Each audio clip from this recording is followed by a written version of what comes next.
The Russian ruble has plunged to a record low, dropping more than 30% against the US dollar. दोस्तों चौंकाने वाली खबर है, पिछले 24 घंटों में रशिया की करेंसी रूबल की वैल्यू में 30% की गिरावट दर्ज की गई है। इसका सिंपल सा मतलब ये है कि कल की डेट में जो व्यक्ति 100 रुपये लेकर मस्त बॉटली पीने के चक्कर में था, आज वो केवल 70 रुपये का ही पात्र रह गया है, जिसके लिए एक ठर्रा लेना भी अपने आप में बहुत कॉम्प्लिकेटेड काम है। तो आइए, स्वागत है इविल क्लासमेट में और समझने की कोशिश करते हैं ये मामला क्या है। दोस्तों, आपका डेबिट कार्ड आपका बहुत बड़ा इंस्ट्रूमेंट है कैश निकालने के लिए। आप कहीं भी जाके कैश निकाल सकते हैं, लेकिन अगर ये खो जाए तो आप ऐसा नहीं कर पाएंगे। जी हाँ, पैसा होते हुए भी आप कहीं से भी कैश नहीं निकाल पाएंगे। बिल्कुल यही हो रहा है रशिया के साथ में। उसके सारे के सारे बैंकिंग इंस्ट्रूमेंट्स को फ्रीज कर दिया गया है, बैन कर दिया गया है। आप देख सकते हैं मैप में, यहाँ पे रशिया है और तमाम तरह के जो यूनाइटेड स्टेट है और यूरोपियन यूनियन है, यूनाइटेड किंगडम है, ऑस्ट्रेलिया है, जापान है, इसने बहुत सारे सैंक्शंस लाद दिए हैं बैंकिंग प्रणाली को कमज़ोर करने के लिए, उसकी इकोनॉमी को कमज़ोर करने के लिए। और यही एक बड़ा कारण है जिसकी वजह से रशियन करेंसी एक दिन में 30% तक नीचे गिर गई है। आइए समझते हैं थोड़ा बारीकी से और थोड़े कम शब्दों। दोस्तों, किसी भी देश की इकोनॉमी बेहतर गति करे, इसके लिए बेहद ज़रूरी है कि उस देश में फ़्लो ऑफ करेंसी बना रहना चाहिए। फ़्लो ऑफ करेंसी का मतलब है मार्केट में पैसा आना और जाना। सिंपल उदाहरण से समझिए, आप कोई चीज़ लेने मार्केट में जाते हैं तो चीज़ के बदले आप पैसा देते हैं, यानी कि डिमांड जब होती है तो मार्केट में पैसा आता है। फिर आता है प्रोडक्शन के टाइम देखा होगा आपने कि कंपनीज़ या तो अपना पैसा लगाती है या फिर मार्केट से लोन लेकर पैसा लगाती है। तो इस कंडीशन में, यानी कि प्रोडक्शन के टाइम पे मार्केट से पैसा बाहर चला जाता है। उसके फिर प्रोडक्शन के बाद जब प्रोडक्ट बिकते हैं फिर दोबारा पैसा मार्केट में आता है। तो ये होता है फ्लो ऑफ करेंसी। दोस्तों, सबसे पहला कदम उठाया गया है रशियन सेंट्रल बैंक को बैन करना। रशियन सेंट्रल बैंक रशिया के लिए फॉरेन करेंसी के फ़्लो को कंट्रोल करता है। कितना डॉलर्स खरीदना है, कितना डॉलर्स बेचना है, यह सब रशियन सेंट्रल बैंक रशिया के लिए डिसाइड करता है। अब क्या होगा कि रशिया फॉरेन करेंसीज यानी डॉलर्स को परचेज़ नहीं कर पाएगा, ना ही बेच पाएगा। अगर नए डॉलर्स परचेज़ नहीं करेगा तो पुराने डॉलर्स की शॉर्टेज होती जाएगी, और शॉर्टेज होने पे डॉलर्स की वैल्यू अपने आप इंक्रीज़ हो जाएगी, रूबल अपने आप डाउन हो जाएगा।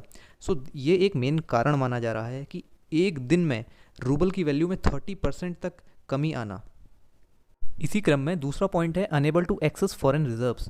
फॉरेन रिजर्व्स जो होते हैं वो अधिकतर डॉलर्स में ही रहते हैं और डॉलर्स का ट्रांजैक्शन ठप है, इसीलिए फॉरेन रिजर्व भी एक्सेस नहीं हो सकते।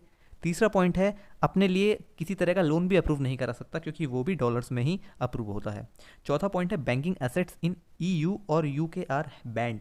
जो बैंकिंग एसेट्स हैं या फिर किसी रशियन बैंक की सब्सिडरी बैंक किसी दूसरे देश में है यूरोपियन यूनियन में, तो उनको भी बैन कर दिया गया है, उनको भी रिस्ट्रिक्टेड कर दिया गया है। और रही सही कसर पूरी कर दी गई है रशिया को स्विफ्ट जैसे एक इंटरनेशनल पेमेंट मैसेजिंग सिस्टम से हटाकर। इससे क्या होगा कि रशिया को एक देश से दूसरे देश ट्रांजैक्शन करने में काफ़ी ज़्यादा दिक्कतें आएंगी, काफ़ी स्लो तरीके से ट्रांजैक्शंस होंगे और पहले की तुलना में 20% कॉस्टली हो जाएंगे ये ट्रांजैक्शंस। तो ये काफ़ी ज़्यादा हैवी लोड हो जाएगा रशिया की इकोनॉमी पर। इंडस्ट्री और ट्रांसपोर्ट सेक्टर भी सैंक्शन से अछूता नहीं रहा है। प्राइवेट जेट्स की एंट्री बंद कर दी गई है और रशिया के लिए एयर स्पेस को क्लोज़ कर दिया गया है। एनर्जी कंपनीज़ हैं, ऑयल और गैस कंपनीज़ हैं, उनको भी बैन कर दिया गया है। रशिया को सबसे ज़्यादा सपोर्ट पार्टनर जो हैं वो EU और UK ही हैं, और इन लोगों ने ही सभी तरह के एयरक्राफ्ट और एविएशन पार्ट्स जो रशिया को एक्सपोर्ट किए जाते थे वो सब पूरी तरह से बंद कर दिया है। इसके अलावा जो यूरोप में और UK में जो रशियन कंपनीज थी उनको भी बैन कर दिया गया है। बैंक्स के साथ साथ जो कंपनीज हैं जो कि थोड़ा हेल्प कर सकती थी उनको भी बैन कर दिया है। एक कहावत होती है चुन चुन कर मारना। आइए इसे समझते हैं। यहाँ पर तमाम तरह के सैंक्शंस के साथ साथ इन लोगों ने रशिया के जो इंडिविजुअल पर्सन्स हैं उनमें भी सैंक्शन लगा दिया है।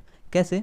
देखिए, जो व्लादिमीर पुतिन हैं, जो वहाँ के फॉरेन मिनिस्टर हैं, डिफेंस मिनिस्टर हैं, रशिया के आर्मी चीफ हैं, उन सब के जितने भी फॉरेन में एसेट्स हैं, चाहे जितनी संपत्तियाँ हैं, सबको फ्रीज कर दिया है। इसके अलावा 1 दर्जन बिलियनियर्स के संपत्ति सीज की है। इसके साथ साथ उनके ट्रैवलिंग पे और उनके गोल्डन वीज़ा फैसिलिटीज पे भी पूरी तरह से रोक लगा दी है।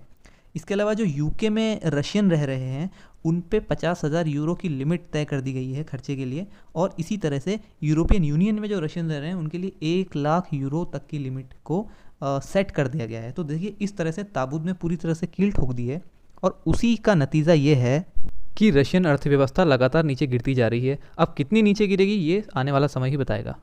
तो दोस्तों, आज की वीडियो में सिर्फ इतना ही था, और बने रहिए, जुड़े रहिए और चैनल को ग्रो करने में थोड़ा सहयोग कीजिए।